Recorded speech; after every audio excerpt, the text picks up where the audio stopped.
নমস্কার, গল্প সমগ্র চ্যানেলে আজকে আপনাদের কাছে নিয়ে এসেছি ত্রৈলোক্যনাথ মুখোপাধ্যায়ের লেখা টম সাহেবের বাড়ি। শুরু হচ্ছে আজকের গল্প, টম সাহেবের বাড়ি। টম সাহেবের বাড়ি প্রকাণ্ড অট্টালিকা, একতলা দোতলা তেতলা, কত যে কামরা তাহা বলিতে পারি না। দেখিতে দেখিতে আমরা বৃহৎ একখানি ঘরে গিয়া উপস্থিত হইলাম। মেঝেতে নিবিড় ধুলা পড়িয়াছিল, কোথাও কিছু নাই। হঠাৎ দেখিলাম আমার ঠিক সম্মুখে একটা পায়ের দাগ পড়িল, শিশুর পদচিহ্ন যেন।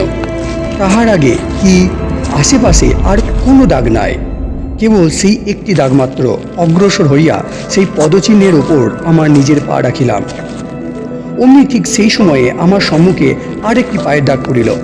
আমি আমার সঙ্গী ভৃত্যের গা টিপিলাম, সেও আমার গা টিপিল।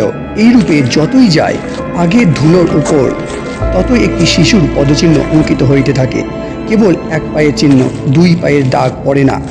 যখন ঘরের অপর প্রান্তে প্রাচীরের নিকট গিয়া উপস্থিত হইলাম, তখন আর দাগ পড়িল না।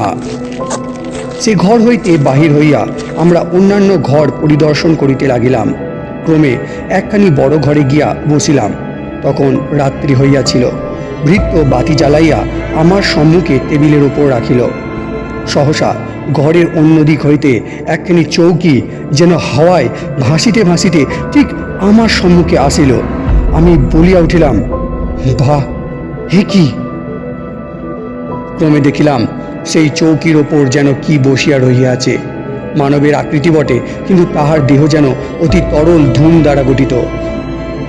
তখন সেই ঘর পরিত্যাগ করিয়া আমরা দ্বিতলে গিয়া উঠিলাম। আমার শয়নঘর এই তলায় নির্দিষ্ট হইয়াছিল, কিন্তু তখনও নিদ্রা যাইবার সময় হয় নাই। সুতরাং এই তলায় অন্যান্য ঘর পরিদর্শন করিতে লাগিলাম। একটি ক্ষুদ্র কামরার নিকট গিয়া উপস্থিত হইয়া আমার সঙ্গী ভৃত্য বলিল, এ কি হইল? এ ঘরের দরজা বন্ধ কেন? আমি এই মাত্র চাবি খুলিয়া কপাট উন্মুক্ত করিয়া দিয়াছি। বিস্ময়ে দ্বারের দিকে চাহিয়া আছি, এমন সময় কি আশ্চর্য, দ্বার আস্তে আস্তে আপনি খুলিয়া গেল। আমরা ঘরের মধ্যে প্রবেশ করিতে লাগিলাম। এক প্রকার অমানসিক গন্ধে ঘর ক্রমে পরিপূরিত হইতে লাগিল। এক প্রকার ভৌতিক ত্রাসে হৃদয় অবসন্ন হইতে লাগিল। আশঙ্কা যে কি তাহা বর্ণনা করিতে পারি না। নবজীবনের প্রতিকূল কোনো একটা ভীষণ পদার্থ যেন সেই ঘরে আছে, এইরূপ আমাদের মনে হইল। সর্বনাশ! সহসা ঘরের দ্বার বন্ধ হইয়া গেল। সে ঘরে আর অপর দ্বার কি জানালা ছিল না। প্রথমে দুইজনে দ্বার টানাটানি করিয়া দেখিলাম, কিছুতেই খুলিতে পারিলাম না। আমার সঙ্গী বলিল, অতি পাতলা তক্তা দিয়া কপাট জোড়াটি গঠিত, দুই লাঠিতে ভাঙিয়া ফেলিব, দেখি ভূতে কি করিয়া রক্ষা করে। দুই লাঠি নয়, হাজার লাঠিতেও সে কপাট ভাঙিল না। আমি অনেক চেষ্টা করিলাম, কিন্তু কিছুতেই সে ভঙ্গ প্রবণ কপাট ভাঙিতে পারিলাম না। শান্ত হইয়া আমরা নিবৃত্ত হইলাম। তখন খলখল করিয়া বিকট হাসির শব্দ হইল। দ্বারটি আস্তে আস্তে আপনি খুলিয়া গেল। সেই ভয়াবহ ঘর হইতে তাড়াতাড়ি বাহির হইলাম। সেই ঘর হইতে বাহির হইয়া আমরা বারান্দায় দাঁড়াইলাম। এক পার্শ্বে মিটমিট করিয়া কেমন একটি নীল বর্ণের অলৌকিক আলো জ্বলিতেছিল। কি আলো! কোথায় যাইতেছে দেখিবার নিমিত্ত আমরা তাহার পশ্চাৎগামী হইলাম। সিঁড়ি দিয়া আমাদের আগে আগে আলোটি তেতলায় উঠিতে লাগিল। তেতলার উপরে উঠিয়া একটি সাধারণ শয়নাগারে প্রবেশ করিলাম। যে বৃদ্ধা এই বাড়িতে একাকী বসবাস করিত, এই ঘরটি তাহার ছিল। আমরা এইরূপ অনুমান করিলাম। ঘরের ভিতর একটি দেরাজ ছিল। খুলিয়া দেখিলাম তাহার ভিতর একটি রেশমের রুমাল ও দুইখানি চিঠি রহিয়াছে। দ্বিতলে আসিবার নিমিত্ত সিঁড়ি দিয়া নামিতে লাগিলাম। মনে হইল আমার পাশে পাশে চিঠি দুইখানি কাড়িয়া লইবার নিমিত্ত কে যেন বারবার চেষ্টা করিতেছে। দৃঢ় মুষ্টিবদ্ধ করিয়া আমি তাহার সে চেষ্টা বিফল করিলাম। আমার শয়ন ঘরে উপস্থিত হইয়া প্রথমে ঘড়ি ও পিস্তল টেবিলের উপর রাখিলাম।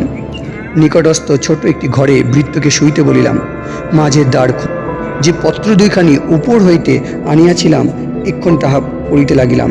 50 বৎসর পূর্বে চিঠিখানি কোনো একটি পুরুষ তাহার প্রিয়জনকে লিখিয়াছিল, কিন্তু নাম ধাম কাহারও ছিল না। তাহাতে কোনো একটি বেবি শিকার আওয়াজ ছিল, কি যেন কাহাকে খুন করিয়াছে এই ভাবের কথা। পত্র দুইখানি পাঠ করিয়া আমি চৌকির ওপর বসিলাম। ঘরে দুইটি বড় বড় বাতি জ্বলিতেছিল। শীত প্রধান দেশ, ঘরের আগুন জ্বালিবার জায়গায় দাহ দাহ করিয়া আগুন জ্বলিতেছিল। সহসা টেবিলের উপর হইতে আমার ঘড়িটা শূন্য পথে চলিয়া যাইতে লাগিল। হাতে পিস্তল লইয়া তাড়াতাড়ি আমি ধরিতে দৌড়াইলাম, কিন্তু শোধ করিয়া ঘড়ি যে কোথায় অদৃশ্য হইয়া গেল আর আমি দেখিতে পাইলাম না। ভৃত্য এই সময় সহসা তাহার ঘর হইতে দৌড়িয়া আসিল। চক্ষু রক্তবর্ণ, যেন কোটর হইতে বাহির হইয়া পড়িতেছে। তাহার সর্বশরীর রোমাঞ্চ হইয়াছে, মাথার চুলগুলি সব খাড়া হইয়া উঠিয়াছে। বলিল, মহাশয়, পলায়ন করুন, পলায়ন করুন। এই স্থানে আর কিলার দোকাল থাকিয়া মারা পড়িবেন নাকি? বাপরে, ধরিল রে। এইরূপ চিৎকার করিতে করিতে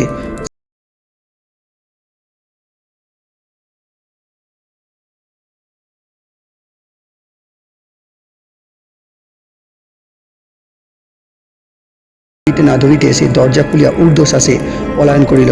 ভয়াবহ শ্মশান সদৃশ অট্টালিকার ভিতর আমি এখন একা পড়িলাম। প্রাণে আমার অতিশয় ত্রাস হইল। একবার মনে ভাবিলাম আমিও পলায়ন করি, কিন্তু বন্ধু বান্ধব সকলে হাসিবে ও বিদ্রুপ করিবে, যা থাকে কপালে। এই মনে করিয়া পুনরায় আমি উপরে উঠিলাম। আমার সম্মুখে গাছ প্রমাণ কৃষ্ণবর্ণ একটি মানুষের আকৃতি দাঁড়াইল।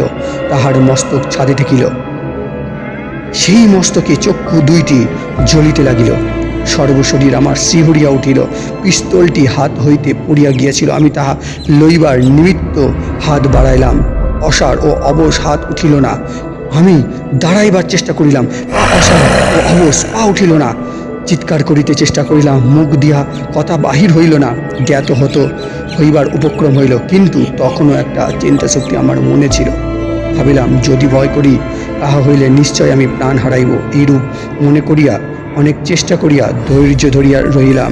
বাতি নিভিল না, অগ্নিস্থানে অগ্নি নির্বাণ হইল না। তথাপি ঘর অন্ধকারে আবৃত হইয়া গেল। আমি ভাবিলাম, যেমন করিয়া হোক ঘরে আলো রাখিতে হইবে, অন্ধকারে থাকিলে মারা পড়িব।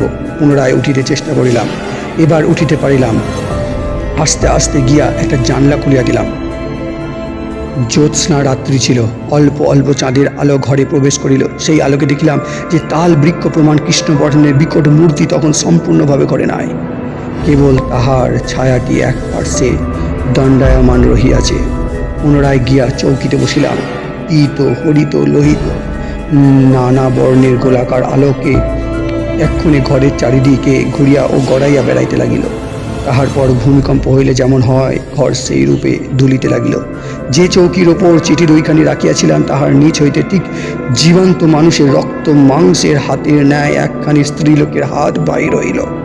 তাড়াতাড়ি আমি সেই হাতখানি ধরিতে গেলাম। খপ করিয়া চিঠি দুইখানি লইয়া নিমেষের মধ্যে হাতখানি অদৃশ্য হইয়া গেল। মাঝে মাঝে গলা টিপে আমাকে মারিয়া ফেলিবার জন্য কে যেন চেষ্টা করিতে লাগিল। আমার ঘাড় ভাঙিয়া দিবার জন্য মাঝে মাঝে হাতও আসিতে লাগিল। সাহসে ভর করিয়া আমি সেই ভৌতিক হাত ঝাড়িয়া ফেলিতে লাগিলাম। সে রাত্রে আমি যে কি করিয়া প্রাণে বাঁচিলাম, তাহাই আশ্চর্য। শেষ হলো আজকের গল্প ত্রৈলোক্যনাথ মুখোপাধ্যায়ের টম সাহেবের বাড়ি। গল্পটি